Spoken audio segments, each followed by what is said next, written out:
গাজীপুরের গ্রাম সাইডে রাতের বেলা ঘোরাঘুরির একটি গল্প আজকের ভিডিওতে আপনাদের কাছে শেয়ার করব। হঠাৎ করে রাতের বেলা আমরা চলে যাই গাজীপুরের নুরুল বাজার। সেখানে গিয়ে কিছু দেশি ফল, দেশি সবজি কেনাকাটা করি।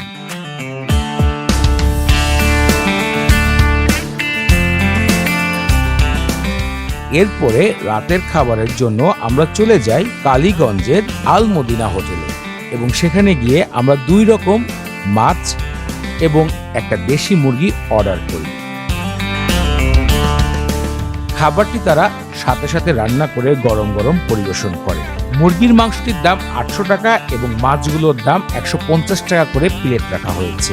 মুরগিটি অত্যাধিক ছোট আমার কাছে মনে হয়েছে, হয়তো 400-500 গ্রামের হবে এবং মাছ যেই পরিমাণ দেওয়া হয়েছে তাতে 3 জন ব্যক্তি আরামে একটা করে প্লেট খেতে পারবে। ভাতের দাম আলাদা পেমেন্ট করতে হয়েছে। খাবারগুলো খেয়ে আমার কাছে খুব আহামরি কিছু মনে হয়নি। মোটামুটি দেশি খাবারের ভালোই একটা স্বাদ পাওয়া গেছে, তবে তাদের নিজের তৈরি দইটি আরো বেশি ভালো লেগেছে।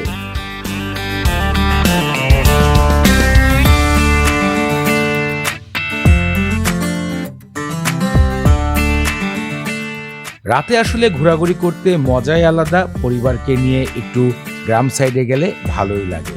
গাজীপুরের এই পরিবেশটা আমার কাছে সবসময় ভালো লাগে। আজকের ভিডিওতে এই তো ছিল আমাদের রাতের ঘোরাঘুরি একটি ছোট্ট গল্প। ভিডিওটি ভালো লাগলে শেয়ার করবেন, লাইক করবেন, কমেন্ট করবেন। পরবর্তীতে আবার নতুন কোনো গল্প নিয়ে আপনাদের সাথে দেখা হচ্ছে। সেই পর্যন্ত ভালো থাকুন, সুস্থ থাকুন। আল্লাহ হাফেজ।